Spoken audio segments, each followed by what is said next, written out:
Sai da frente, sua velha chata, já encheu o saco. Foi isso que meu genro gritou na frente da família inteira, antes de me empurrar com tanta força que fui parar no chão. Doeu o braço, doeu o corpo, mas nada doeu mais do que olhar para minha filha e vê-la parada. Calada. Como se aquilo fosse normal. Ela não me defendeu. Não veio até mim. Nem sequer estendeu a mão.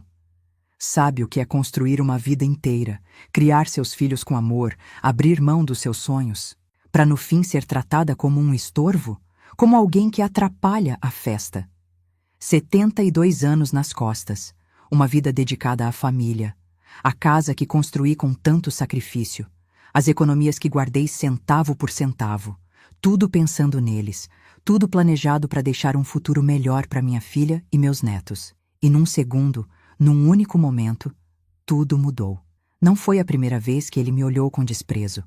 Não foi a primeira indireta, o primeiro comentário maldoso, mas foi a primeira vez que as máscaras caíram completamente. Na frente de todo mundo. Sem disfarçar. O silêncio que se fez naquela sala, meu Deus, consigo ouvir até hoje. Meus outros filhos paralisados, meus netos de olhos arregalados, e minha filha, minha própria filha, de cabeça baixa, como se estivesse olhando para o chão mais interessante do mundo. Naquele momento, caída no chão da minha própria casa, com o braço latejando e lágrimas que me recusei a derramar, tomei uma decisão. Uma decisão que ninguém imaginava que eu seria capaz de tomar.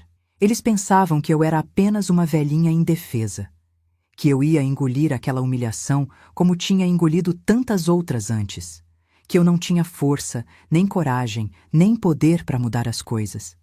Mas se enganaram. Muito. 3 semanas depois, organizei um almoço. Convidei toda a família. Minha filha chegou sorrindo como se nada tivesse acontecido. Meu genro veio atrás, aquela cara de poucos amigos. Pensaram que era um pedido de desculpas, talvez. Um gesto de reconciliação. Não era. O que aconteceu naquele almoço? Bem, vamos dizer que foi o dia em que eles descobriram que humilhar uma senhora de idade pode sair muito, muito caro. Porque tem coisas na vida que o dinheiro não compra.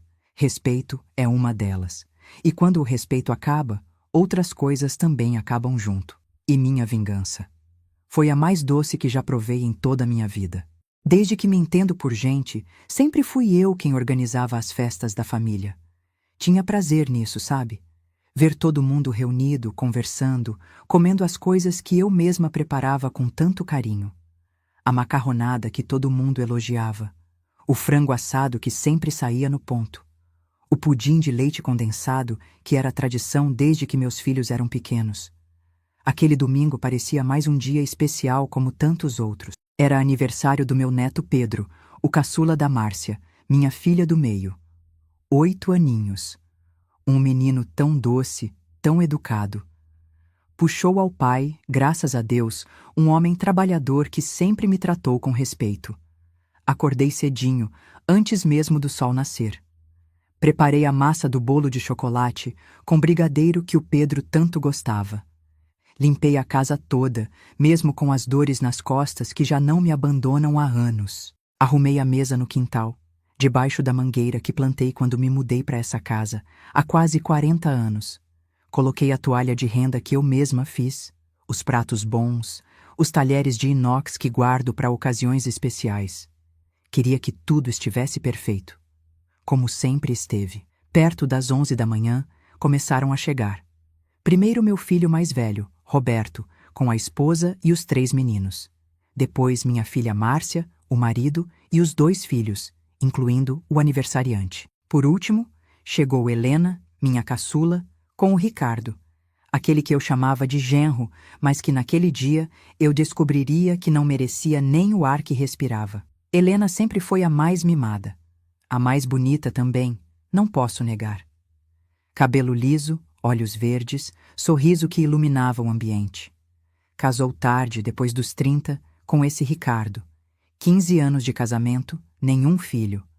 Ela dizia que não queria, que preferia focar na carreira de advogada. Eu respeitava, claro. Cada um sabe da sua vida. O Ricardo chegou já com cara fechada. Como sempre. Nunca gostou dessas reuniões de família.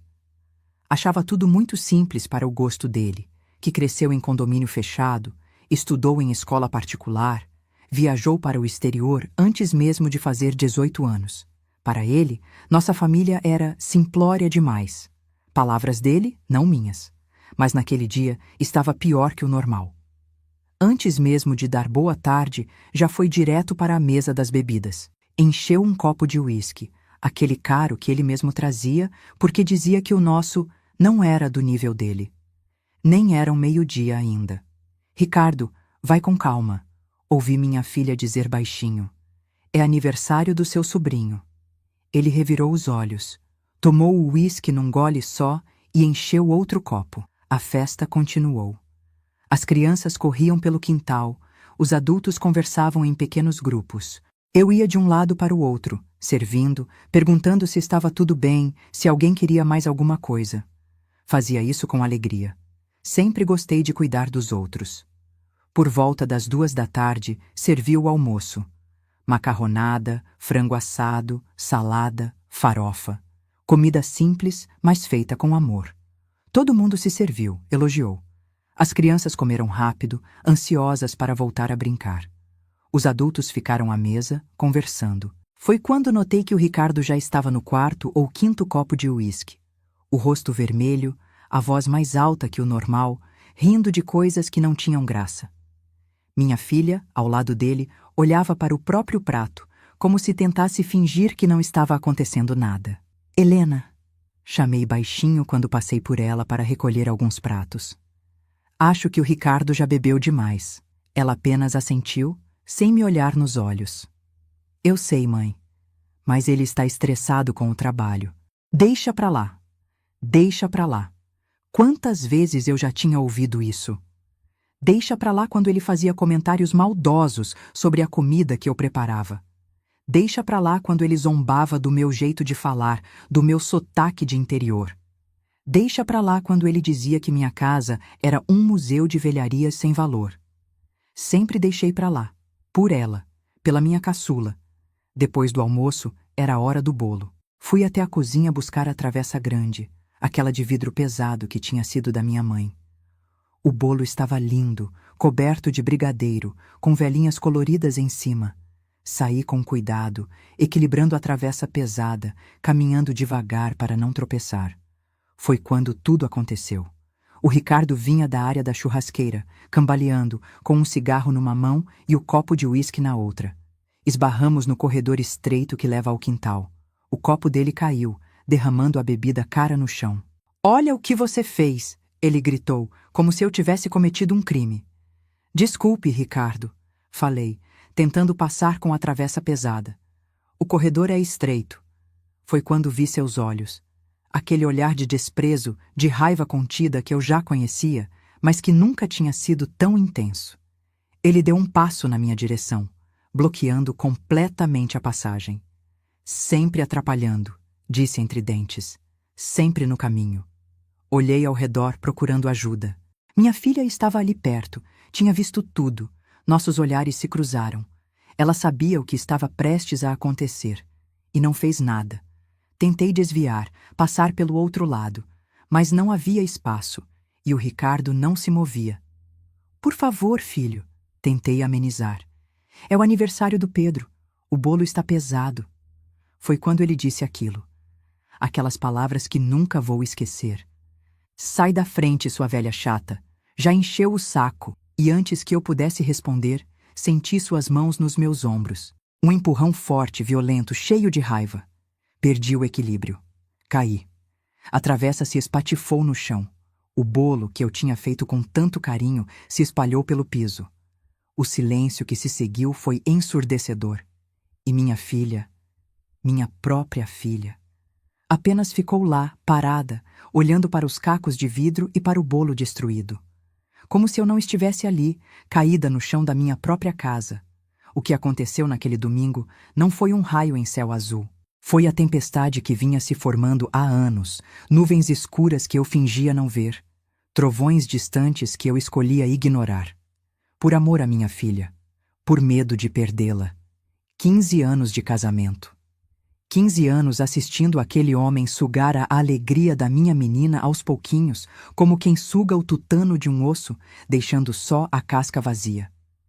15 anos engolindo desaforos, fingindo não ouvir as indiretas, baixando a cabeça para não criar caso. Helena conheceu Ricardo numa festa da firma onde trabalhava como secretária. Ele era advogado, filho de um juiz aposentado. Vinha de família, com dinheiro, estudou nas melhores escolas, frequentava lugares que a gente só via em novela. Minha filha ficou deslumbrada. Confundiu arrogância com confiança, grosseria com personalidade forte. No começo, ele era encantador, pelo menos na frente dela. Trazia flores, fazia surpresas, a levava para restaurantes caros. Mas comigo e com o resto da família, era como se fôssemos invisíveis. Ou pior, como se fôssemos um inconveniente que ele precisava tolerar para ter minha filha. Lembro da primeira vez que notei algo errado. Foi num almoço de domingo, uns 3 meses depois que começaram a namorar. Preparei tudo com carinho. Feijão tropeiro, couve refogada, torresminho, aquela comida mineira que meu marido, que Deus o tenha, tanto gostava. O Ricardo mal tocou na comida. Ficou cutucando com o garfo, como se estivesse diante de algo estranho. Não está do seu agrado, filho? Perguntei preocupada. Ele sorriu de lado, aquele sorrisinho que depois eu aprenderia a temer. Estou acostumado com comida mais sofisticada, Dona Lourdes. Mas não se preocupe. Já comi antes de vir. Helena ficou vermelha, mas não disse nada. Apenas me olhou como quem pede desculpas. Aquele foi o primeiro de muitos olhares assim ao longo dos anos. Depois que casaram, as coisas pioraram. Ricardo deixou de fazer questão de esconder o desprezo que sentia pela nossa família simplória, como ele mesmo dizia. Vivia reclamando da minha casa, dizendo que era velha demais, que precisava de reforma, que os móveis eram antiquados. Sua mãe vive nesse museu de velharias, ouvi ele dizer uma vez para Helena, achando que eu não estava por perto. Olha essas fotos na parede, esses santos de gesso. Parece casa de gente do século passado. As velharias que ele tanto criticava eram minhas memórias. O relógio de parede que meu pai consertou tantas vezes. A cômoda de madeira maciça que era da minha avó. As fotos em preto e branco dos meus pais, dos meus irmãos que já partiram. Os santinhos que me acompanharam a vida toda. Cada vez que ele zombava das minhas coisas, era como se zombasse da minha história, da minha vida. E Helena? Helena foi se apagando. Aquela menina alegre, que cantava pela casa, que tinha opinião sobre tudo, foi se transformando numa sombra quieta que apenas concordava com o marido. Largou o emprego porque ele achava que mulher dele não precisava trabalhar. Parou de visitar as amigas porque ele dizia que eram gente sem classe. Começou a vir menos em casa porque ele não gostava do bairro onde eu morava. Quando questionei, com todo o cuidado do mundo, se ela estava feliz, ouvi a frase que se repetiria como um mantra ao longo dos anos. Deixa pra lá, mãe. O Ricardo é assim mesmo. Assim mesmo. Como se fosse normal um homem tratar a esposa como objeto de decoração. Como se fosse aceitável menosprezar a família dela. Como se fosse comum fazer a mulher se afastar de tudo e de todos que amava antes. As visitas foram ficando mais raras, mais curtas, mais tensas. Helena ligava avisando em cima da hora. Estamos passando aí rapidinho, mãe. Rapidinho significava meia hora, no máximo. Tempo suficiente para um café apressado, algumas perguntas superficiais e o Ricardo olhando constantemente para o relógio, como se cada minuto ali fosse uma tortura. Vamos, Helena, temos compromisso, ele dizia, mesmo quando eu sabia que não tinham nada marcado depois. Nos aniversários, nos natais, nas festas de família, era sempre a mesma coisa. Ele chegava de cara fechada, se isolava num canto com o celular, mal falava com ninguém. Quando falava, era para fazer algum comentário maldoso, alguma comparação entre a vida simples que levávamos e a vida sofisticada que ele proporcionava à minha filha. Uma vez, no aniversário do meu filho Roberto, ele disse na frente de todo mundo: Helena tem sorte de ter casado comigo. Imagina se ela tivesse que morar numa casa apertada como essa, com esse monte de criança gritando o tempo todo. Roberto fingiu não ouvir. A esposa dele apertou o braço, como quem pede calma. Eu engoli seco, como sempre fazia. Helena olhou para o chão, o rosto vermelho de vergonha. Deixa pra lá, mãe. O Ricardo é assim mesmo. Nos últimos tempos notei que ela estava mais magra, mais calada, com olheiras profundas. Quando perguntei se estava tudo bem, ela desconversou. Quando insisti, disse que estava apenas cansada. Quando ofereci ajuda, ouvi mais uma vez. Deixa pra lá, mãe. O Ricardo anda estressado com o trabalho. Era sempre assim. Sempre uma desculpa. Sempre um pedido para deixar pra lá. Sempre o Ricardo e suas justificativas, como se o mundo inteiro precisasse se adaptar ao humor dele, às exigências dele, ao desprezo dele. Por anos, engoli o choro, engoli a raiva, engoli a vontade de dizer umas verdades para aquele homem que estava destruindo minha filha. Mordi a língua tantas vezes que é um milagre ainda tê-la na boca. Tudo para não criar caso. Tudo para não afastar ainda mais minha Helena. Tudo para manter a paz numa família que, eu fingia não ver, já estava em guerra havia muito tempo. Até aquele domingo. Até aquele empurrão. Até aquele momento em que percebi que não era apenas a mim que ele desrespeitava. Era a vida, a dignidade, o direito de existir de uma senhora de 72 anos que só queria ver a família reunida, feliz, em paz. E o pior de tudo, até aquele momento em que vi nos olhos da minha filha que ela tinha escolhido um lado, e não era o meu. Fiquei ali, no chão, olhando para o bolo espalhado e para os cacos de vidro, sem conseguir acreditar no que tinha acabado de acontecer. O silêncio era tão pesado que podia ser cortado com uma faca. Ninguém se movia. Era como se o tempo tivesse congelado naquele momento terrível. Foi meu filho Roberto quem reagiu primeiro. Vi seu rosto transformar-se, o choque dando lugar à raiva. Que diabos você fez, Ricardo? Ele avançou, os punhos cerrados. O Ricardo deu um passo para trás, balançando de leve pela bebida, mas ainda com aquele ar arrogante. Ela que estava no caminho, disse, apontando para mim como se eu fosse um objeto, uma coisa. Sempre está no caminho de todo mundo. Meu genro Paulo, marido da Márcia, veio rápido e segurou Roberto pelo braço, impedindo-o de avançar mais. Calma, calma, disse Paulo. Vamos ajudar Dona Cida primeiro. Senti mãos gentis nos meus ombros. Era Júlia, esposa do Roberto. Ela e Márcia se abaixaram ao meu lado. Mãe, a senhora está bem? Perguntou Márcia, o rosto pálido de preocupação. Não consegui responder de imediato. Meu braço direito latejava e sentia uma dor aguda no quadril. Mas o que mais doía era ver minha caçula, minha Helena, ainda parada no mesmo lugar, sem se mover para me ajudar. Ela olhava do marido para mim, como se estivesse num dilema impossível de resolver. Helena, chamei, a voz mais fraca do que pretendia. Filha. Ela finalmente deu um passo hesitante na minha direção, mas o Ricardo a segurou pelo braço. Deixa pra lá, disse ele, alto o suficiente para todos ouvirem. Sua mãe sempre faz drama. Isso é tática para chamar atenção. Foi como se ele tivesse jogado gasolina no fogo.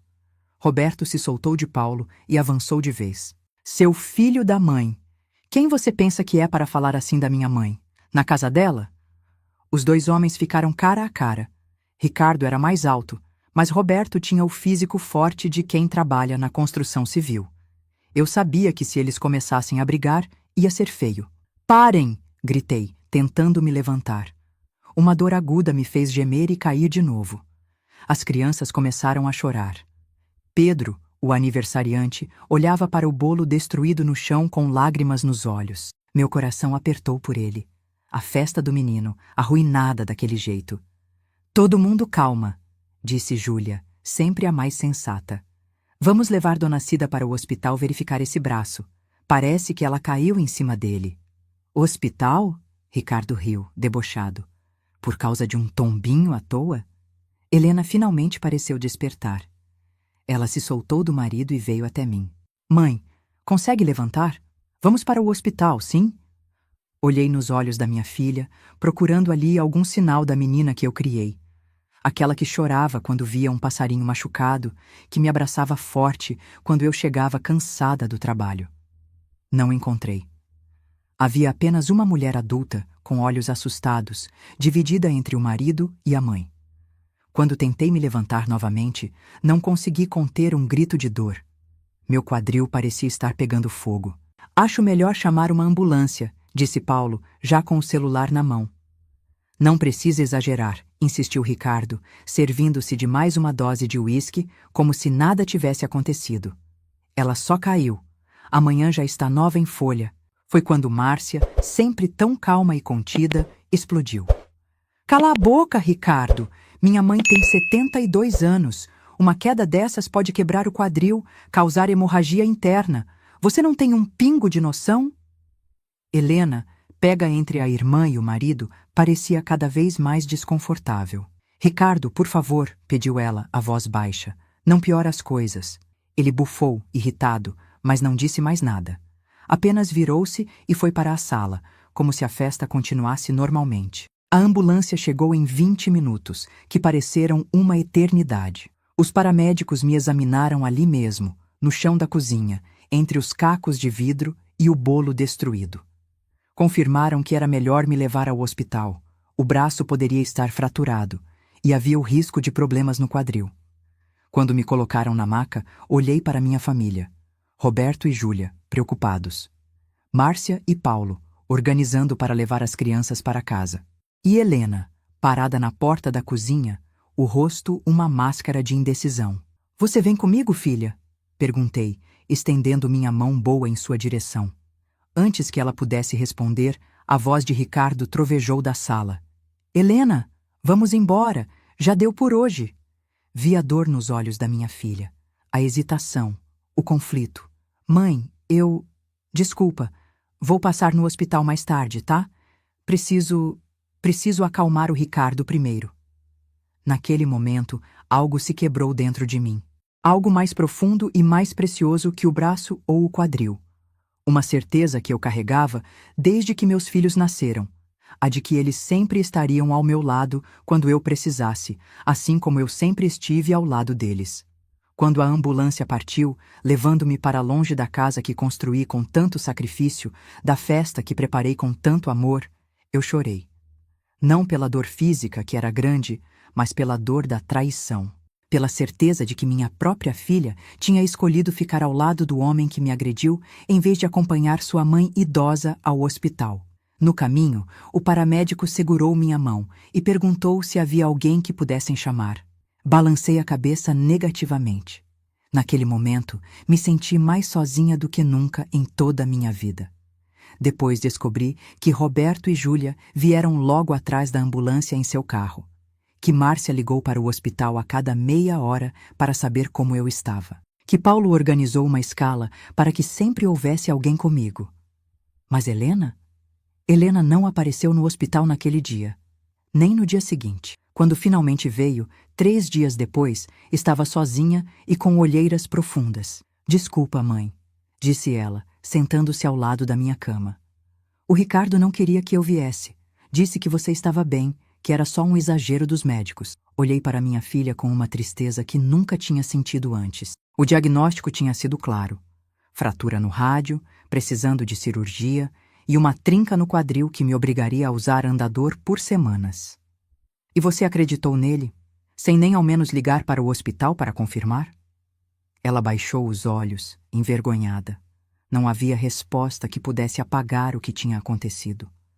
Foi naquele quarto de hospital, sozinha com minha dor e minhas reflexões, que tomei a decisão que mudaria o rumo da nossa família para sempre. Não sei quanto tempo fiquei ali, caída no chão, em meio aos cacos de vidro e ao bolo que tinha feito com tanto amor. Talvez segundos, talvez minutos, o tempo parecia ter parado naquela cozinha onde todos me olhavam em silêncio. Todos, menos ela. Minha Helena, que mantinha os olhos baixos, como se estudasse os próprios sapatos. Foi Roberto quem me ajudou a levantar. Senti uma dor aguda no braço direito quando tentei me apoiar. Algo estava errado. Muito errado. Mãe, a senhora está bem? Perguntou ele, a voz trêmula de preocupação e raiva contida. Não respondi. Não conseguia. As palavras pareciam presas na garganta, sufocadas pela humilhação que acabara de sofrer. na minha própria casa, na frente dos meus filhos e netos, no aniversário do meu netinho. Precisamos levar a senhora ao hospital, disse Júlia, esposa do Roberto, já pegando as chaves do carro. Esse braço não está com um bom aspecto. O Ricardo, aquele que nem merecia que eu chamasse de genro, estava encostado na parede, os braços cruzados, como se nada tivesse acontecido. Como se não tivesse acabado de empurrar uma senhora de 72 anos. Sua sogra, a mãe de sua esposa. Exagero, murmurou ele, alto o suficiente para todos ouvirem. Foi só um tombinho. Daqui a pouco essa velha está inventando que quebrou a bacia só para chamar atenção. A sala inteira congelou. Até as crianças que tinham voltado a brincar lá fora pareceram sentir a tensão e ficaram em silêncio. O Pedro, coitadinho, olhava para o bolo destruído no chão com lágrimas nos olhos. Não pelo bolo em si, tenho certeza, mas pelo que estava acontecendo na festa do aniversário dele. Foi aí que Márcia, minha filha sempre tão calma e contida, explodiu. "Chega, Ricardo!" gritou ela, avançando para o cunhado. "Quem você pensa que é? Está na casa da minha mãe." Paulo, marido dela, a segurou pelos ombros antes que ela chegasse até ele. "Calma, amor", sussurrou. "Vamos cuidar da sua mãe primeiro." E foi o que fizeram. Colocaram-me no banco de trás do carro do Roberto. Júlia foi comigo, segurando minha mão durante todo o trajeto, enquanto Roberto dirigia em silêncio, os nós dos dedos brancos de tanto apertar o volante. Antes de sair, olhei para Helena. Minha caçula. Ela estava parada no mesmo lugar, ao lado do marido, como se seus pés estivessem grudados no chão. "Você vem, filha?" perguntei, a voz quase um sussurro. Ela olhou para Ricardo, depois para mim. Um segundo de hesitação que valeu mais que 1000 palavras. Vou ficar e limpar essa bagunça, mãe", respondeu, sem me encarar nos olhos. "Depois passo no hospital." Eu assenti, engolindo o nó que se formava na garganta. "Tudo bem", disse apenas. O hospital estava lotado naquele domingo. Pessoas com cortes, febres, crianças chorando. A vida comum em um pronto-socorro de cidade pequena. Mas Roberto conhecia um dos médicos e logo fui atendida. Radiografias, exames. O médico, um homem jovem de olhar gentil, confirmou o que eu já suspeitava. Fratura no braço direito. Não era grave, mas precisaria de gesso por algumas semanas. Além disso, hematomas no quadril e nas costas. "A senhora teve sorte", disse ele, enquanto uma enfermeira engessava meu braço. "Quedas na sua idade podem ser muito mais sérias. Vamos mantê-la em observação por algumas horas, só por precaução." Sorte. Que palavra estranha para descrever o que tinha acontecido. Seria sorte ser empurrada pelo próprio genro? Seria sorte ver minha filha paralisada, incapaz de me defender? Seria sorte acabar em um hospital no dia do aniversário do meu neto? Fui acomodada em um leito na área de observação. Roberto e Júlia ficaram comigo por um tempo, mas insisti que voltassem para a festa. "O Pedro não merece ter o aniversário dele arruinado", argumentei. "Vão, façam o bolo reserva que está na geladeira. Cantem parabéns, tirem fotos. Eu fico bem." Relutantes concordaram em ir, prometendo voltar mais tarde. Fiquei sozinha naquele leito de hospital. Apenas eu e meus pensamentos. As horas passaram devagar. O movimento no corredor. Os gemidos de dor de outros pacientes. O vai e vem dos enfermeiros. Eu observava tudo com um distanciamento estranho, como se estivesse assistindo a um filme e não fazendo parte dele. Estava quase anoitecendo quando ouvi passos se aproximando. Era Márcia, com Paulo e os meninos. Trouxeram flores, chocolates e, o mais importante, abraços sinceros. Pedro, meu netinho aniversariante, subiu na cama com cuidado e me deu um beijo na bochecha. "Desculpa seu aniversário ter sido estragado, vovó", disse ele com aquela sinceridade que só as crianças têm. "Não foi sua culpa, meu amor", respondi, acariciando seus cabelos com a mão livre. "E tenho certeza que o resto da festa foi linda." Eles ficaram por 1 hora, contando como tinha sido o resto do dia, evitando mencionar Ricardo ou Helena. Quando saíram, prometi que estaria em casa no dia seguinte. A noite caiu completamente. O hospital ficou mais silencioso. Apenas as luzes do corredor e o bip ocasional de algum aparelho. Eu esperava. Esperava que a porta se abrisse, que Helena aparecesse, mesmo que tarde, que viesse com alguma desculpa, qualquer uma, que demonstrasse um mínimo de preocupação, mas ela não veio. Foi naquela noite solitária de hospital, olhando para o teto branco, que algo mudou dentro de mim. Uma decisão começou a se formar. Não era raiva, embora eu tivesse todo o direito de sentir. Não era vingança, embora a ideia fosse tentadora. Era algo mais profundo. Um reconhecimento tardio de que o amor, quando não é recíproco, se torna uma corrente que nos prende, que nos sufoca. Pensei no meu testamento, naquele documento que eu tinha preparado com tanto cuidado há alguns anos. A casa para Helena e Ricardo. O terreno no litoral também. As economias divididas igualmente entre os 3 filhos, mas com uma parte maior para Helena, que não tinha filhos, e segundo meu raciocínio na época, precisaria de mais segurança no futuro. Como eu tinha sido ingênua, como tinha sido cega. Aquela noite de hospital foi a mais longa da minha vida. Mais longa que a noite em que perdi meu marido para o infarto que o levou tão cedo. Mais longa que as noites em que velei meus filhos com febre alta. Porque naquela noite eu velava a morte de uma ilusão. A ilusão de que o amor e o cuidado que dedicamos aos nossos filhos serão sempre retribuídos. Quando o sol nasceu, trazendo aquela luz dourada pelas frestas da janela do hospital, eu já sabia o que precisava fazer. O braço doía, o corpo doía, mas a decisão estava tomada. Firme, inabalável. Nem Helena nem Ricardo jamais colocariam as mãos no que eu tinha construído com tanto sacrifício ao longo da vida. O dinheiro que economizei centavo por centavo, trabalhando como professora em escola pública, dando aulas particulares nos finais de semana. A casa que comprei quando ainda era um terreno baldio, que construí aos poucos, tijolo por tijolo.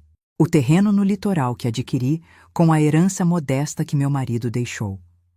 Tudo isso teria um destino melhor. Um destino que honraria o significado do trabalho, do esforço, do cuidado com o próximo. Quando Roberto veio me buscar naquela manhã, encontrou uma mulher diferente da que tinha deixado na noite anterior. Não era mais a mãe fragilizada, humilhada. Era uma mulher com um plano. Uma mulher com uma decisão tomada. "Mãe, a senhora está bem? Conseguiu dormir?" perguntou ele, preocupado com as olheiras fundas que eu certamente tinha. "Estou ótima, filho", respondi com uma calma que o surpreendeu. Na verdade, nunca estive tão certa do que preciso fazer. "E o que seria?" "Primeiro, quero que me leve ao cartório. Tenho um documento para atualizar." A volta para casa naquela manhã foi silenciosa. Roberto dirigia devagar, como se quisesse me poupar de cada solavanco da estrada. De vez em quando, olhava para mim pelo retrovisor, preocupado com meu silêncio. Ele não entendia que aquele não era um silêncio de tristeza ou derrota. Era um silêncio de resolução. De quem tomou uma decisão e não volta atrás. "Filho, antes de irmos para casa, podemos passar no cartório?" perguntei, quebrando o silêncio quando já estávamos quase chegando. "No cartório, mãe? A senhora mal saiu do hospital", protestou ele, franzindo a testa. "O que pode ser tão urgente?" "É importante, Roberto. Por favor." Algo no meu tom deve ter deixado claro que não adiantava argumentar. Ele deu um suspiro e mudou o rumo do carro, em direção ao centro da cidade. O cartório estava quieto naquela manhã de segunda-feira.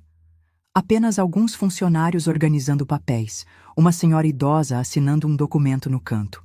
O Dr. Antenor, tabelião há mais de 30 anos e amigo de longa data, veio me receber assim que me viu entrar com o braço engessado. "Dona Cida, o que aconteceu com a senhora?" perguntou genuinamente preocupado. "Um acidente doméstico, Antenor." "Nada grave", respondi, sem entrar em detalhes. "Preciso fazer uma alteração no meu testamento, com urgência." Roberto, que até então estava ao meu lado, me olhou surpreso. "Testamento? Que história é essa, mãe?" "Filho, me dá licença um minutinho? Preciso conversar em particular com o Dr. Antenor." A contragosto, ele se afastou, sentando-se numa cadeira do outro lado da sala, folheando uma revista antiga sem realmente prestar atenção nas páginas. Dr. Antenor me conduziu até sua sala, fechando a porta atrás de nós. Era um ambiente sóbrio, com estantes de livros jurídicos e uma janela que dava para a Praça da Matriz. Sentei-me na cadeira em frente à sua mesa, ajeitando o braço engessado sobre o colo. Então, dona Cida, em que posso ajudá-la? Quero mudar meu testamento, Antenor. Completamente. Ele me olhou por cima dos óculos. Conhecia-me há décadas. Sabia que não era uma mulher de decisões impulsivas. O atual foi feito há 4 anos. Explicou, folheando um livro de registros. A senhora dividiu seus bens entre os 3 filhos, com uma parte maior para Helena. Quer apenas reajustar as porcentagens? Não. Quero destinar tudo, a casa, o terreno no litoral, minhas economias, tudo, para o lar das irmãs de Santa Marta. O silêncio que se seguiu foi quebrado apenas pelo tic-tac do relógio antigo na parede. Dr. Antenor tirou os óculos, limpou-os vagarosamente com um lenço que tirou do bolso e os recolocou. O lar das irmãs? Aquele que cuida de senhoras idosas abandonadas? Exatamente. Conheço o trabalho delas há anos. São dedicadas, honestas, cuidam daquelas mulheres com dignidade e estão sempre precisando de recursos. Dona Cida, ele hesitou, escolhendo as palavras. A senhora tem certeza? Seus filhos, seus netos? A senhora sempre falou em deixar um futuro seguro para eles. Olhei pela janela, observando o vai e vem das pessoas na praça. Mães com crianças pequenas. Idosos sentados nos bancos, aproveitando o sol da manhã. A vida seguindo seu curso normal, enquanto dentro de mim tudo havia mudado. Tenho absoluta certeza, Antenor. Mais certeza do que quando fiz o testamento original. Ele me estudou por um momento. Depois assentiu. Muito bem. Vou redigir o novo documento agora mesmo. Levará uns 20 minutos. Enquanto esperava, fiquei pensando nas irmãs de Santa Marta e no trabalho maravilhoso que faziam. Tinha conhecido o lar anos atrás, quando fui visitar Dona Celeste, minha antiga colega de professorado, que havia sido abandonada pelos filhos após um derrame. Lembrei-me de como o lugar, apesar de simples, era limpo, organizado, acolhedor. As freiras tratavam cada senhora com respeito, com carinho. Ninguém era um fardo ali. Ninguém era uma velha chata. Roberto entrou na sala quando o Dr. Antenor estava terminando de redigir o documento. Mãe, o que está acontecendo? Por que tanto segredo? Não é segredo, filho. Só estou colocando meus assuntos em ordem. Que assuntos, mãe? Por que agora, depois do que aconteceu ontem? Não respondi. Não era o momento, nem o lugar. Quando o Dr. Antenor terminou, leu o documento em voz alta, confirmando cada detalhe. Assinei com a mão esquerda, já que a direita estava engessada. A assinatura saiu trêmula, diferente da minha habitual, mas válida mesmo assim. A senhora quer que eu comunique os outros beneficiários sobre esta mudança? Perguntou o tabelião. Não, Antenor. Eu mesma farei isso, no momento certo. Saímos do cartório sob o olhar intrigado de Roberto. No carro, ele não se conteve. Mãe, pelo amor de Deus, o que a senhora foi fazer lá? Tem alguma coisa a ver com o que o Ricardo fez? Porque se for, não deixe que um momento de raiva. Não é raiva, Roberto, interrompi, com uma calma que o surpreendeu. É clareza. Às vezes a vida nos dá sinais e somos teimosos demais para enxergar. Ontem recebi um sinal que não posso ignorar. Chegamos em casa pouco depois. A sensação de entrar ali era estranha agora. Como se o espaço tivesse sido violado de alguma forma. Não pela quebra da travessa ou pelo bolo destruído, mas pela quebra de confiança, pelo respeito perdido. Márcia tinha vindo mais cedo e limpado tudo. A casa estava impecável, como se nada tivesse acontecido. Havia até um bolo novo na geladeira e um bilhete carinhoso desejando minha melhora. Mas não havia nenhum sinal de Helena ou Ricardo. Eles ligaram? Perguntei a Roberto, que conferia as mensagens no meu telefone fixo. Não, mãe, nenhuma ligação. Assenti, sem surpresa. Era exatamente o que eu esperava. O que me confirmava, mais uma vez, que tinha tomado a decisão certa. Roberto, quero que você me faça um favor, disse, sentando-me na minha poltrona favorita, junto à janela. Ligue para seus irmãos. Convide-os para um almoço aqui em casa no domingo. Todos eles, com os cônjuges, com as crianças. Almoço? A senhora mal pode mexer o braço direito. Não se preocupe com isso. Posso pedir para a dona Zefa vir ajudar? Ela sempre cozinhou para nós nas ocasiões especiais. E é uma ocasião especial? Perguntou ele, confuso. Olhei pela janela para o quintal onde tantas festas de família tinham acontecido. Onde, no dia anterior, meu genro tinha me empurrado e minha filha tinha se calado. Onde, no próximo domingo, eu encerraria um capítulo da minha vida e começaria outro. Sim, Roberto, é uma ocasião muito especial. Nos dias que se seguiram, organizei tudo com cuidado, mesmo com o braço engessado. Liguei para Dona Zefa, que aceitou prontamente vir preparar o almoço. Escolhi o cardápio, os pratos preferidos de cada um dos meus filhos e netos. Arrumei a casa da melhor forma que pude, com a ajuda de Júlia, que vinha todos os dias para ver como eu estava. Helena ligou apenas uma vez na quarta-feira. Uma conversa breve, formal. Perguntou como eu estava, se precisava de alguma coisa. Disse que estava atarefada com um caso importante no escritório. Nem sequer mencionou Ricardo ou o incidente, como se nada tivesse acontecido. Venha no domingo para o almoço, convidei, mantendo a voz neutra. Todos estarão aqui. Almoço? Mas mãe, com seu braço assim... Não se preocupe com isso. Só quero reunir a família. É importante para mim. Ela hesitou, depois concordou. Tudo bem, estaremos lá. Os dois, enfatizei. Você e Ricardo. Outro momento de hesitação. Sim, claro, os dois. Quando desliguei, senti uma estranha serenidade. A tempestade tinha passado. A decisão estava tomada. Agora, era apenas questão de seguir em frente com a dignidade que meus 72 anos de vida me ensinaram a ter. O domingo chegaria logo, e com ele o momento de mostrar que às vezes o amor precisa vir acompanhado de consequências, que respeito não se implora, se exige, e que algumas lições precisam ser dolorosas para serem realmente aprendidas. O domingo chegou mais rápido do que eu esperava. Acordei antes do sol nascer, como sempre fiz a vida inteira.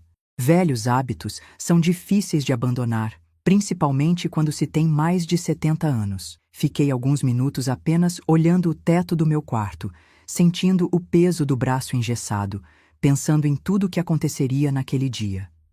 Dona Zefa chegou às 8 em ponto, trazendo algumas ervas do seu quintal para temperar a comida. Sempre gostei do jeito dela de cozinhar. Com carinho, com paciência, respeitando o tempo de cada ingrediente. Era o tipo de comida que alimenta não só o corpo, mas a alma também. A senhora tem certeza que quer fazer isso? Perguntou ela enquanto cortava os legumes para o caldo. Dona Zefa era mais que uma cozinheira de ocasião. Era uma amiga de décadas, que conhecia cada detalhe da minha vida, cada alegria, cada tristeza. Tenho, Zefa. Já pensei muito. É o certo a fazer. Ela assentiu, sem mais perguntas. Era o tipo de pessoa que respeitava decisões, mesmo sem entendê-las completamente. Por volta das 11, a casa começou a ganhar vida. Roberto e Júlia chegaram primeiro, com os 3 meninos. Trouxeram sobremesa e flores para a mesa. Depois veio Márcia, com Paulo e os 2 filhos, incluindo Pedro, meu netinho aniversariante, ainda um pouco tímido depois do que tinha acontecido em sua festa. Vem cá, meu amor, chamei-o, sentando-me na poltrona da sala. Vovó quer te mostrar uma coisa. Tirei do bolso um pequeno embrulho, feito com papel colorido e uma fita azul, que Júlia tinha me ajudado a preparar. É seu presente de aniversário. Não tive chance de te dar no dia. Seus olhinhos brilharam quando abriu o pacote e encontrou um relógio de pulso. Simples, mas bonito. Era do seu avô, expliquei. Ele usou por muitos anos e sempre dizia que um dia seria do neto que mais se parecesse com ele. E esse neto é você, Pedro.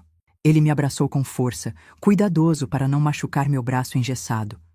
Obrigado, vovó, disse, já colocando o relógio no pulso, mesmo sendo grande demais para ele. Vou cuidar muito bem. Esses momentos, pequenos, preciosos, eram o que importava na vida. O carinho sincero de uma criança, o respeito entre gerações, O reconhecimento silencioso de que família é mais que sangue ou obrigação, é escolha diária, é cuidado constante. Meio-dia. A mesa posta na varanda, como sempre fazíamos nos almoços de domingo. A toalha de renda que eu mesma tinha feito anos atrás. As travessas de comida exalando aquele cheiro que só a boa comida caseira tem. Todos já estavam lá, conversando, servindo-se de suco, ajeitando os pratos das crianças. Todos, menos Helena e Ricardo, 12 e 15. Alguns olhares discretos para o relógio. As crianças começando a ficar impacientes com a fome. Vamos começar, mãe, sugeriu Márcia gentilmente. Podemos guardar um pouco para eles. Balancei a cabeça. Vamos esperar mais um pouco. É importante que todos estejam aqui hoje. 12h30. O som de um carro estacionando em frente à casa, passos na escada da varanda, e lá estavam eles. Helena entrou primeiro, linda como sempre em seu vestido azul claro, cabelo perfeitamente arrumado, maquiagem impecável. Beijou todos formalmente, deixando-me por último. Quando se aproximou, notei que evitou olhar para meu braço engessado. Desculpe o atraso, mãe, disse, dando-me um beijo rápido na bochecha. Trânsito. Ricardo vinha logo atrás. Diferente do habitual, não trazia sua garrafa de uísque caro. Parecia desconfortável, fora do seu ambiente. Cumprimentou a todos com acenos distantes e, para minha surpresa, veio até mim. Como está a senhora? Perguntou sem jeito. Estou bem, Ricardo. Obrigada por perguntar. Um silêncio constrangido caiu sobre a mesa. Todos nos observavam, esperando... O quê? Uma discussão? Um pedido de desculpas? Uma repetição da cena do domingo anterior? Sentem-se, por favor, disse, indicando os lugares vagos à mesa. A comida vai esfriar. O almoço começou tenso, com conversas forçadas e sorrisos artificiais. As crianças, alheias à tensão dos adultos, eram as únicas que agiam naturalmente. Pedro mostrava orgulhoso seu relógio novo para os primos. Os mais pequenos disputavam quem comia mais rápido. Observei todos enquanto comiam.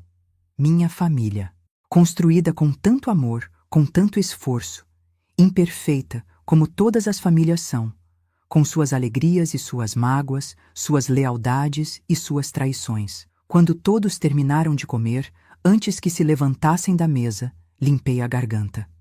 Era a hora. Queria agradecer a presença de todos vocês hoje. Comecei, minha voz mais firme do que eu mesma esperava. Esse almoço é especial para mim.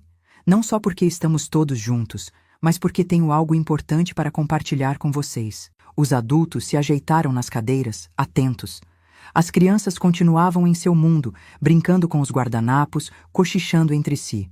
Como vocês sabem, no domingo passado, durante a festa do Pedro, aconteceu algo desagradável. Helena mexeu-se desconfortavelmente na cadeira. Ricardo olhou para o próprio prato. Não vou reviver aquele momento, continuei. Todos nós estávamos lá. Todos nós vimos o que aconteceu. Fiz uma pausa, olhando cada um dos meus filhos nos olhos. Aquele incidente me fez pensar muito sobre família, sobre respeito, sobre o legado que quero deixar quando eu não estiver mais aqui. Mãe, não fala assim, começou Roberto, mas ergui a mão pedindo que me deixasse continuar. É a verdade, filho. Ninguém vive para sempre. E quando chega a certa idade, a gente começa a pensar no que vai deixar para trás. Não só bens materiais, mas valores, exemplos, lições. Tomei um gole d'água, sentindo todos os olhares sobre mim. Na segunda-feira, depois de sair do hospital, fui ao cartório. Mudei meu testamento. Helena arregalou os olhos. Ricardo, que até então parecia entediado, de repente ficou atento. Antes eu tinha dividido tudo entre vocês três, meus filhos. A casa para Helena e Ricardo, já que eles não têm filhos. O terreno no litoral dividido entre Márcia e Roberto. As economias em partes iguais para os três. Ninguém se atreveu a dizer uma palavra. Até as crianças pareciam ter percebido que algo importante estava acontecendo. Agora, tudo vai para o lar das irmãs de Santa Marta. O silêncio que se seguiu foi tão profundo que dava para ouvir o zumbido distante das abelhas no jardim. Foi Helena quem o quebrou primeiro. O quê?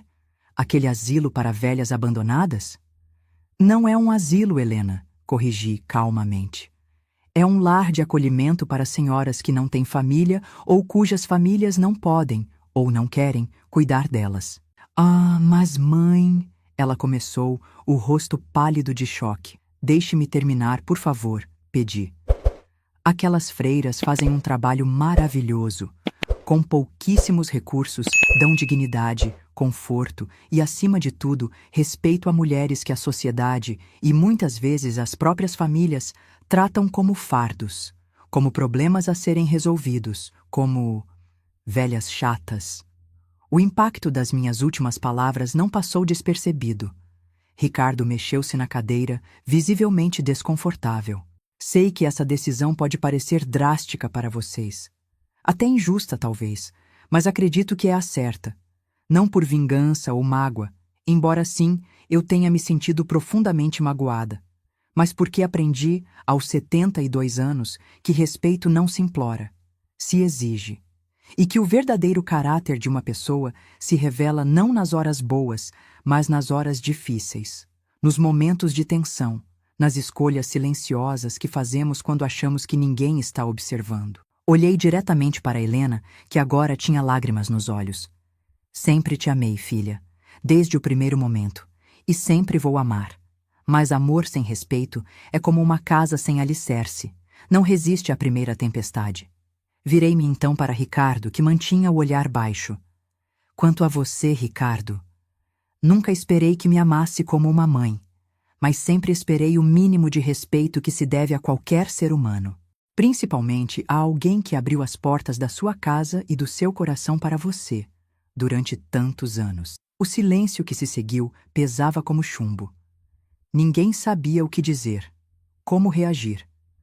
Era como se um véu tivesse sido rasgado, expondo verdades que todos preferiam ignorar. Bom, disse finalmente com um sorriso sereno. Quem quer sobremesa? Dona Zefa fez aquele pudim de leite que vocês tanto gostam. O pudim de Dona Zefa circulou pela mesa em meio a um silêncio constrangedor.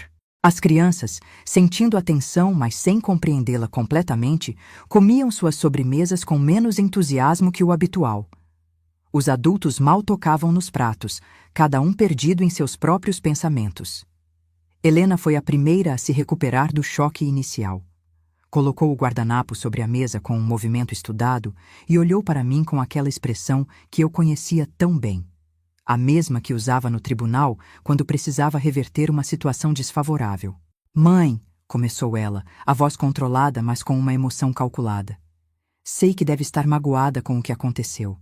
E tem toda razão, foi imperdoável. Ela lançou um olhar de reprovação para Ricardo, que permanecia calado, mexendo no pudim sem realmente comê-lo. Mas mudar seu testamento assim, de repente? Doar tudo o que construiu com tanto sacrifício para pessoas que nem são da família? Isso não é uma decisão que se toma no calor do momento. Roberto pigarreou, visivelmente desconfortável. Helena tem razão, mãe. Acho que todos nós concordamos que o que aconteceu foi terrível, mas talvez a senhora devesse pensar melhor, dar um tempo. Já pensei bastante, respondi com tranquilidade. Na verdade, passei a noite inteira no hospital pensando, e os dias seguintes também. Não foi uma decisão impulsiva. Márcia, sempre a mais sensata, interveio. Mãe, ninguém aqui está questionando seu direito de fazer o que quiser com o que é seu. Você trabalhou a vida inteira, criou 3 filhos sozinha depois que papai se foi. Tudo o que tem foi conquistado com muito suor. Exatamente, concordei. Por isso mesmo tenho o direito de decidir o destino daquilo que construí.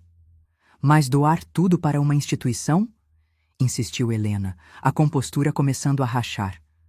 A casa onde crescemos, o terreno que papai tanto amava, todas as suas economias? As irmãs de Santa Marta fazem um trabalho extraordinário, expliquei pacientemente. Conheci aquele lugar quando fui visitar minha colega Celeste. Lembram-se dela?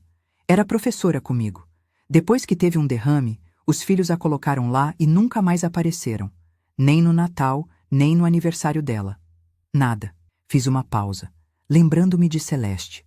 Tão brilhante, tão viva antes da doença, reduzida a uma mulher silenciosa em uma cadeira de rodas. esperando por visitas que nunca chegavam.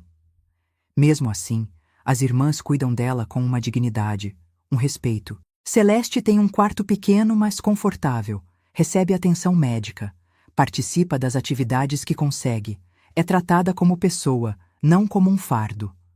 Mas mãe, Helena insistiu, nós nunca a trataríamos como um fardo.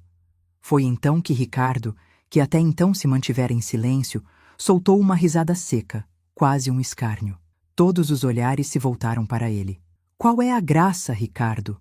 Perguntou Paulo, o marido de Márcia, com uma frieza incomum em sua voz geralmente gentil. Nada, respondeu ele, dando de ombros.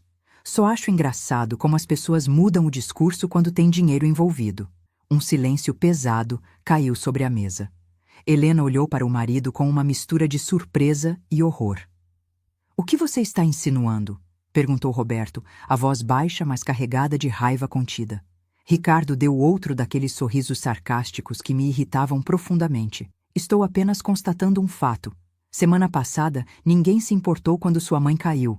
Ninguém achou que era o fim do mundo. Agora que ela ameaça cortar a grana, de repente todos estão muito preocupados com o bem-estar dela. Seu filho da...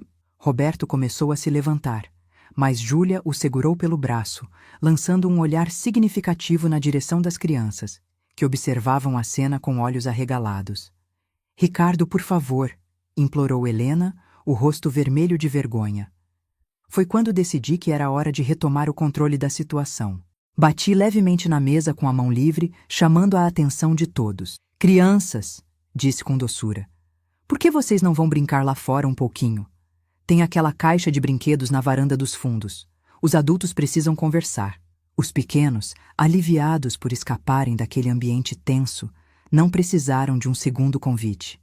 Em instantes, estavam todos correndo para fora, sob o olhar vigilante de Júlia, que se ofereceu para ficar de olho neles. Quando apenas os adultos restaram à mesa, respirei fundo e olhei para cada um deles. Quero deixar uma coisa bem clara. Essa decisão não é sobre dinheiro. Nunca foi. É sobre respeito, sobre dignidade, sobre como escolhemos tratar uns aos outros, especialmente quando achamos que ninguém está olhando. Voltei-me para Helena, que agora chorava silenciosamente. Filha, quando aquele homem, apontei para Ricardo com um movimento de cabeça, me empurrou e eu caí.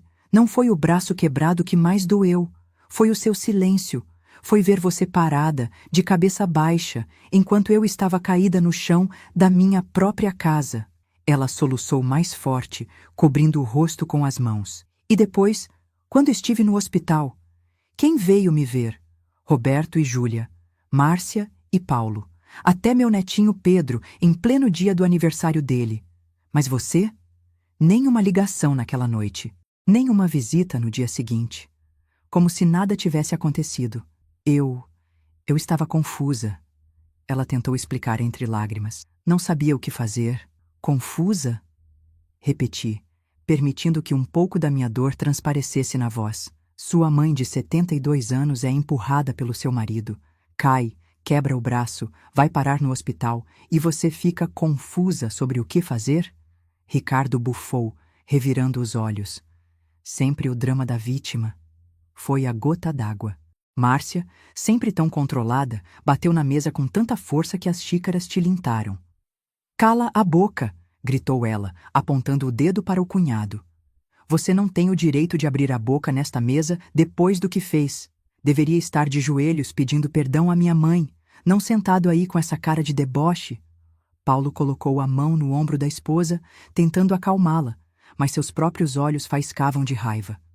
Ela tem razão, disse Roberto, a voz controlada, mas carregada de emoção. Você empurrou nossa mãe, Ricardo, uma senhora de 72 anos, na frente das crianças, no aniversário do Pedro. Que tipo de homem faz isso? Ricardo encarou os cunhados com desprezo. O tipo de homem que está cansado de aguentar uma velha intrometida que acha que pode mandar na vida de todo mundo só porque tem uma casa caindo aos pedaços e um pedaço de terra que nem vale tanto assim. Um silêncio mortal caiu sobre a mesa. Helena olhava para o marido como se nunca o tivesse visto antes. Ricardo, murmurou ela, horrorizada. Ele se levantou bruscamente, a cadeira raspando no chão. Vamos embora, Helena. Não vou ficar aqui sendo julgado por essa gente. Helena não se moveu. Parecia paralisada, dividida entre o marido e a família. Vamos, insistiu ele mais alto. Ou vai ficar aí bancando a filhinha arrependida para ver se sua mãe muda de ideia sobre o testamento? Foi quando fiz algo que surpreendeu até a mim mesma. Levantei-me calmamente, caminhei até Ricardo e o encarei diretamente nos olhos. Mesmo sendo bem mais baixa que ele, mesmo com um braço engessado, senti-me forte naquele momento. Inabalável. Ricardo, disse, minha voz clara e firme, essa é a minha casa. Você não é bem-vindo aqui. Nunca mais. Ele me encarou por um instante, surpreso com minha postura. Depois, soltou uma risada forçada. Ótimo. Não preciso desse circo mesmo, nem da sua casa velha, nem do seu dinheiro de professora aposentada. Voltou-se para Helena. Você vem ou fica com a mamãezinha e os irmãozinhos perfeitos? Era o momento que eu mais temia. O momento em que minha filha teria que fazer uma escolha. Vi em seus olhos o conflito, a dor, a vergonha. Vi também o medo. Aquele medo que já tinha notado tantas vezes nos últimos anos, sempre que Ricardo a contrariava ou a pressionava. Ela começou, a voz trêmula. Agora, Helena, exigiu Ricardo, agarrando-a pelo braço com força suficiente para deixar marcas. Foi aí que o entendimento me atingiu como um raio. Não era apenas arrogância ou desrespeito. Era algo muito mais sombrio, muito mais perigoso, como não tinha percebido antes. Como tinha permitido que minha própria filha vivesse assim por tantos anos? Tire suas mãos dela, ordenei, com uma autoridade que não sabia que possuía. Surpreendentemente, ele obedeceu. Talvez pela firmeza na minha voz. Talvez pelo fato de Roberto e Paulo terem se levantado também, prontos para intervir. Helena, disse eu mais suavemente, você não precisa ir. Não precisa escolher entre sua família e ele. Não precisa mais ter medo. As lágrimas escorriam livremente pelo rosto da minha caçula. 15 anos de casamento. 15 anos de pequenas humilhações, de críticas constantes, de isolamento gradual.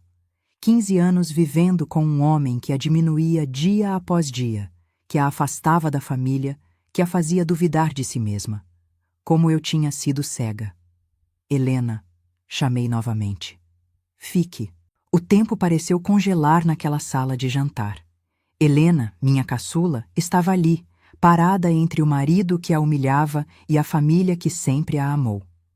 Seu rosto molhado de lágrimas refletia anos de sofrimento silencioso que, como mãe, eu deveria ter percebido antes. Como não vi os sinais? Como não notei o que acontecia dentro daquele casamento que, por fora, parecia tão perfeito?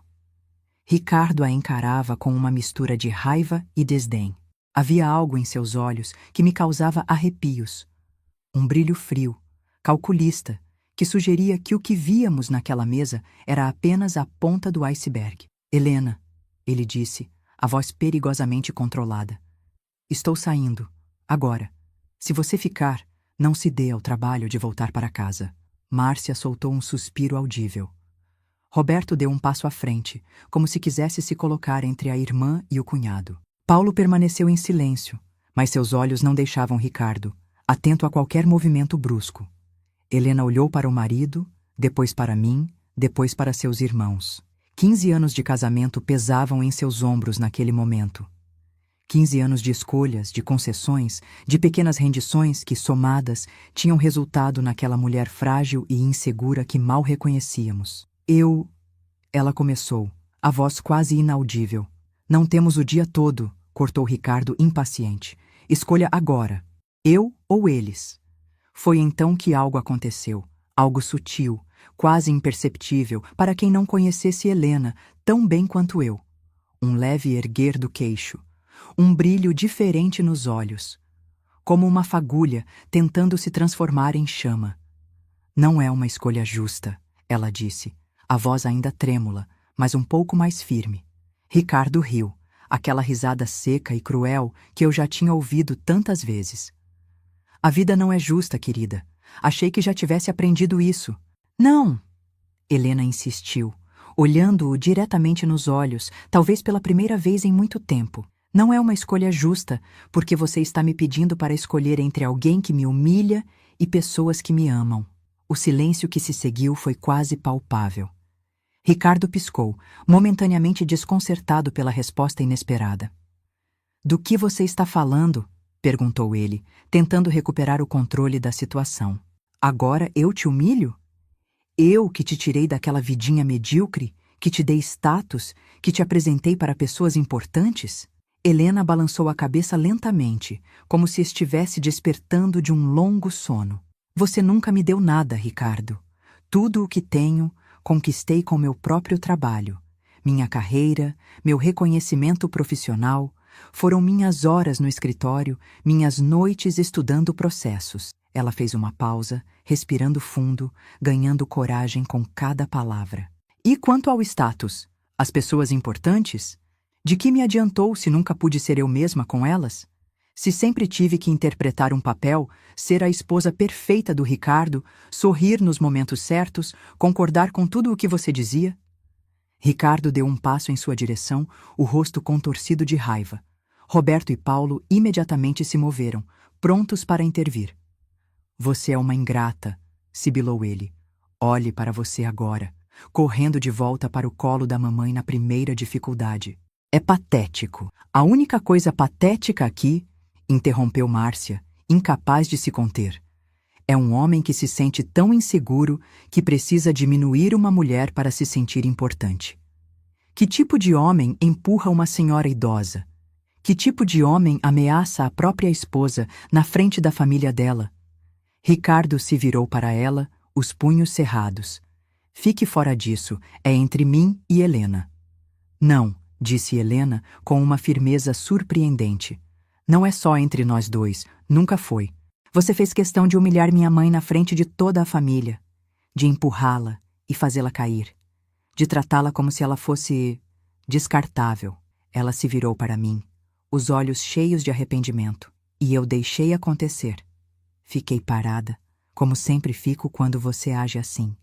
Como fiquei quando você humilhou aquela garçonete no restaurante. Como fiquei quando você gritou com o porteiro do prédio. Como fiquei todas as vezes que você me disse que eu era incompetente, que eu tinha sorte de ter você, que ninguém mais me aguentaria. A cada palavra, Helena parecia recuperar um pouco mais de sua força, de sua dignidade, do brilho que sempre teve nos olhos e que, aos poucos, foi se apagando ao longo dos anos de casamento. Acabou, ela disse simplesmente. Eu fico. Você vai. Ricardo ficou imóvel por um instante, como se não pudesse acreditar no que estava ouvindo. Depois, soltou uma gargalhada forçada. Você não vai durar uma semana sem mim, desdenhou. Vai implorar para eu voltar como sempre faz. Não desta vez, ela respondeu, a voz calma. Acabou, Ricardo. De verdade. Por um momento tenso, pensei que ele fosse partir para cima dela. Seu rosto estava vermelho de raiva, as veias do pescoço saltadas. Mas então, olhou ao redor, para Roberto e Paulo, ambos visivelmente prontos para defendê-la, para Márcia, que o fuzilava com o olhar, e para mim, uma senhora de 72 anos com um braço engessado, mas que o encarava sem medo. Percebeu que estava em minoria, que tinha perdido. Ótimo, disse por fim. Fique com sua família patética, com sua mãe manipuladora. Você não vale o esforço mesmo. Com isso, virou-se e saiu a passos largos, batendo a porta com tanta força que os quadros na parede tremeram. O silêncio que se seguiu foi quebrado apenas pelo som distante das crianças brincando no quintal, alheias ao drama que acabara de se desenrolar. Helena permaneceu parada no mesmo lugar, como se não conseguisse acreditar no que tinha acabado de fazer. Lentamente, aproximei-me dela e toquei seu rosto com minha mão livre. Minha filha, foi o suficiente para que ela desabasse em lágrimas novamente, mas desta vez eram lágrimas diferentes, não de humilhação ou medo, mas de alívio, de libertação. Abracei-a como pude, com apenas um braço, sentindo seu corpo tremer contra o meu. Me perdoa, ela soluçou contra meu ombro. Por tudo. Por não ter te defendido, por ter deixado ele te tratar daquele jeito, por ter deixado ele me afastar de vocês todos esses anos, sussurrei. acariciando seus cabelos como fazia quando ela era pequena e acordava assustada de um pesadelo. Está tudo bem agora. Você está em casa. Roberto, Márcia e Paulo se aproximaram, formando um círculo ao nosso redor. Uma muralha de proteção, de afeto, de pertencimento.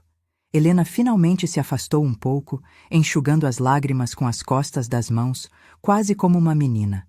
E agora? Perguntou ela, parecendo subitamente perdida. O que eu faço?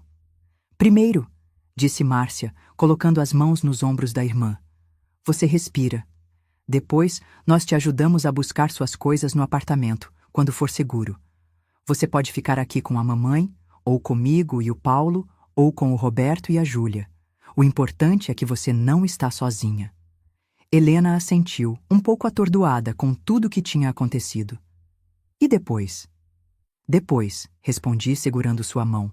Você reconstrói sua vida, um dia de cada vez. Sem pressa. Roberto pigarreou, parecendo um pouco sem graça.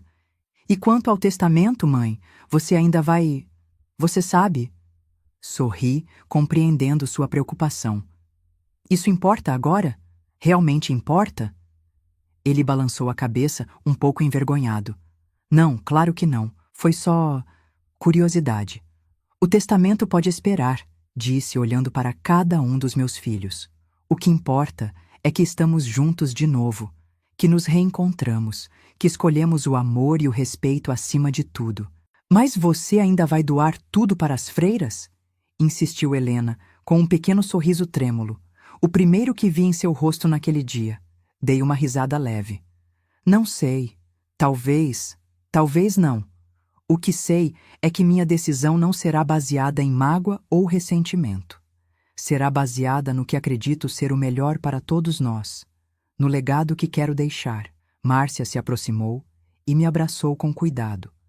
Qualquer que seja a sua decisão, mãe, vamos respeitar.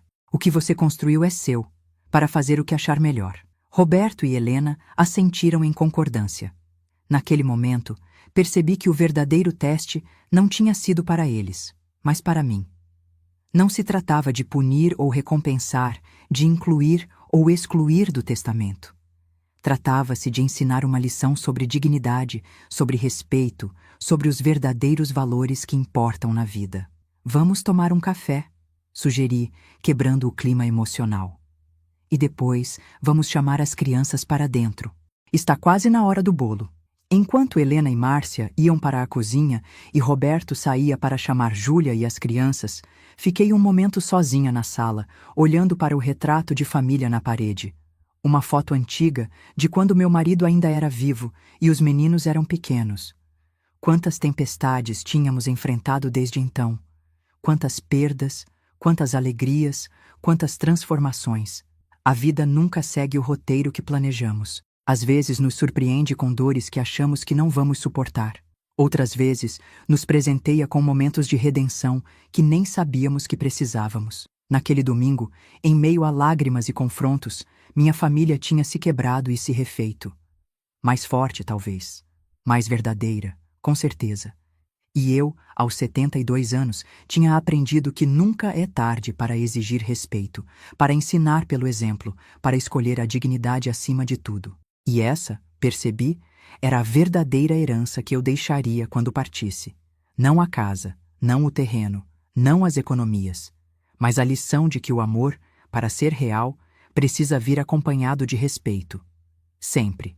3 meses se passaram desde aquele domingo que mudou tudo. A vida tem esse jeito engraçado de seguir em frente, não importa o que aconteça. As feridas físicas saram. Meu braço já está sem o gesso há algumas semanas. As feridas emocionais demoram mais, mas também vão cicatrizando aos poucos do seu próprio jeito. Helena está morando comigo agora. No início pensei que seria apenas uma situação temporária, até ela reorganizar sua vida. Mas descobri que gosto da companhia dela. E acho que ela também gosta da minha. Redescobrimos uma a outra nestes meses. Conversamos sobre coisas que nunca tínhamos conversado antes, sobre seus medos, sobre como Ricardo foi, aos poucos, isolando-a da família, sobre como ele a fazia se sentir pequena, incapaz, dependente. Nem percebi o que estava acontecendo. ela me confessou certa noite, enquanto tomávamos chá na varanda. Foi tão gradual. Primeiro, eram apenas comentários sobre minha roupa, meu cabelo. Depois, sobre meus amigos, minha família. Até que, quando me dei conta, tinha me afastado de todos que me amavam de verdade. O divórcio está em andamento. Não tem sido fácil. Ricardo tenta de tudo. Ameaças, promessas de mudança, chantagem emocional. Às vezes, Helena fraqueja, pensa em voltar. Nesses momentos, basta lembrar daquele domingo, do bolo destruído, do meu braço quebrado, da humilhação, da escolha que ela quase não teve coragem de fazer. Roberto e Márcia têm sido pilares de apoio. Vêm nos visitar com frequência, trazem as crianças, enchem a casa de risos novamente. Pedro, meu netinho, usa com orgulho o relógio do avô, mesmo sendo grande demais para seu pulso delicado. Vou crescer até ele caber certinho, vovó, promete, com aquela seriedade adorável das crianças. Hoje é domingo novamente, outro almoço de família, mas tão diferente daquele. A mesa está posta na varanda, como sempre. A toalha de renda, os pratos bons, os talheres de inox guardados para ocasiões especiais. Mas há uma leveza no ar, uma alegria genuína que tinha se perdido ao longo dos anos. Mãe, chama Helena da cozinha. O assado já está no ponto? Vou até lá, verifico o forno. O cheiro delicioso de carne com batatas e alecrim preenche o ambiente. Mais uns 20 minutos, respondo. Tempo suficiente para terminarmos a sobremesa. Trabalhamos lado a lado, em silêncio confortável. Ela bate a massa do pudim que aprendeu a fazer com Dona Zefa. Eu corto as frutas para a salada.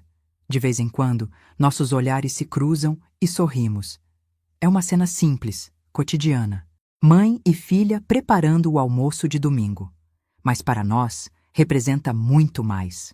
Representa reconexão, cura, recomeço. A campainha toca. Helena vai atender. Ouço as vozes animadas de Márcia e Paulo, das crianças correndo para dentro. Logo depois, chegam Roberto e Júlia, trazendo refrigerante e um bolo que ela mesma fez. Quando estamos todos à mesa, servidos e conversando, percebo que preciso dizer algo. Não planejei, mas as palavras parecem querer sair. Queria agradecer a presença de todos vocês hoje. Começo sentindo um déjà vu daquele outro domingo. Mas hoje, o tom é completamente diferente. Tenho uma notícia para compartilhar. Todos se calam, atentos. Vejo um flash de preocupação nos olhos de Helena, sentada ao meu lado. Fui ao cartório novamente esta semana. Digo com calma. E refiz meu testamento. Roberto e Márcia trocam olhares rápidos. Helena segura a respiração. Decidi que a casa ficará para os três, para dividirem como acharem melhor. O terreno no litoral será vendido e o dinheiro dividido igualmente entre vocês. As economias? Bem, uma parte vai para cada um de vocês e outra parte para o lar das irmãs de Santa Marta. Vejo o alívio nos rostos deles, misturado com uma certa surpresa. Por quê? Pergunta Helena suavemente. O que mudou? Olho para cada um dos meus filhos, depois para meus netos, esses presentes preciosos que a vida me deu. Mudei porque entendi que a lição que eu queria ensinar não era sobre punição, era sobre valor, sobre dignidade, sobre o que realmente importa no final das contas. Faço uma pausa, buscando as palavras certas. Quando fiz o primeiro testamento novo, estava magoada, profundamente magoada. Não só pelo empurrão, pela queda, pelo braço quebrado, mas pelo silêncio, pela omissão. Pela sensação de que, depois de uma vida inteira de sacrifícios pelos meus filhos, eu não merecia nem mesmo ser defendida. Helena baixa os olhos, ainda carregando a culpa daquele dia. Mas nestes meses, aprendi algo importante. Aprendi que o respeito não pode ser comprado, nem vendido. Não pode ser exigido através de ameaças ou recompensas. O respeito verdadeiro vem de dentro, do reconhecimento do valor do outro, independente de quem seja. Olho para Helena, que agora me encara com lágrimas nos olhos. Vi minha filha encontrar coragem para se libertar de um relacionamento abusivo. Vi minha família se reunir mais forte do que nunca. Vi que o amor, quando é verdadeiro, supera mágoas, engole orgulhos, reconstrói pontes. Roberto limpa a garganta, emocionado. Márcia sorri através das lágrimas que começam a se formar. E percebi que o que eu quero deixar para vocês não são apenas bens materiais. Quero deixar valores, exemplos, lições sobre dignidade, sobre respeito próprio, sobre coragem de fazer o que é certo, mesmo quando é difícil. Estendo a mão e toco o rosto de Helena suavemente. Nunca mais deixe ninguém te diminuir, minha filha. Nunca mais acredite que você merece menos do que respeito total. E nunca, jamais, permita que alguém te convença de que você precisa escolher entre ser amada e ser respeitada. Você merece os dois. Todos merecemos. Ela segura minha mão, apertando-a com força. Obrigada, mãe, diz simplesmente, a voz embargada pela emoção. Olho para todos ao redor da mesa, meus filhos, meus netos, esta família que construí com tanto amor e tanto esforço ao longo de décadas. Quanto ao lar das irmãs de Santa Marta, continuo, elas continuarão recebendo uma parte das minhas economias. Não por vingança ou ressentimento, mas porque o trabalho que fazem é importante. Porque existem mulheres que não têm a sorte que tive, de ter uma família que as ama, que as respeita, que está ao seu lado nas horas difíceis. É justo, concorda Márcia, assentindo. É um legado bonito, mãe. Levanto minha taça de suco. Nunca fui muito de beber vinho, mesmo em ocasiões especiais. Então, vamos fazer um brinde. À família, ao respeito, ao amor que nos mantém unidos, mesmo quando tudo parece querer nos separar. Todos erguem suas taças, repetindo minhas palavras. As crianças, sem entender completamente o que acontece, mas sentindo a importância do momento, também erguem seus copos com refrigerante, sorrisos nos rostos inocentes. Mais tarde, quando todos já foram embora e Helena está lavando a louça, contra meus protestos, mas ela insiste, sento-me na varanda para ver o pôr do sol. O céu está pintado de laranja e roxo, um espetáculo que nunca me canso de admirar, mesmo depois de tantos anos. Penso em tudo o que aconteceu, no empurrão, na queda, no braço quebrado. Na dor, na humilhação, na mágoa profunda que senti. E como, daquele momento terrível, nasceu algo belo. Uma reconciliação, um reencontro, um recomeço. A vida é assim, não é? Às vezes precisamos cair para descobrir quem realmente estará lá para nos ajudar a levantar. Às vezes, precisamos nos quebrar para descobrir do que realmente somos feitos. Aos 72 anos, aprendi que nunca é tarde para exigir respeito. Nunca é tarde para estabelecer limites. Nunca é tarde para ensinar, pelo exemplo, que dignidade não é negociável. E quando meu tempo aqui terminar, que espero não seja tão cedo, ainda tenho muito o que viver, sei que deixarei mais que uma casa, um terreno, algumas economias. Deixarei uma lição vivida, não apenas pregada. Uma lição sobre coragem, sobre amor próprio, sobre a força que vem de saber o próprio valor. Helena aparece na porta da varanda, secando as mãos em um pano de prato. Posso me sentar com você, mãe? Pergunta, como se ainda precisasse de permissão na casa onde cresceu. Claro, minha filha, sempre. Ela se senta ao meu lado, e juntas observamos o sol desaparecer no horizonte, pintando o céu com suas últimas cores do dia. Um fim que também é um começo, como tudo na vida. Sabe o que mais me dói? Ela diz de repente, é pensar em quanto tempo perdemos. Quantos domingos como este deixamos de ter por causa do meu medo, do meu silêncio. Pego sua mão entre as minhas, estas mãos calejadas pelo trabalho de uma vida inteira, agora marcadas também pelo tempo. Não pense no que perdemos, filha. Pense no que ganhamos, no que ainda temos pela frente, na lição que aprendemos. Ela assente, apoiando a cabeça no meu ombro, como fazia quando era pequena e tinha medo de trovões. Te amo, mãe, sussurra. Também te amo, minha filha. Sempre amei, sempre vou amar. E neste momento simples, nesta confissão sussurrada no crepúsculo de um domingo qualquer, entendo que algumas feridas, por mais profundas que sejam, podem sim cicatrizar completamente.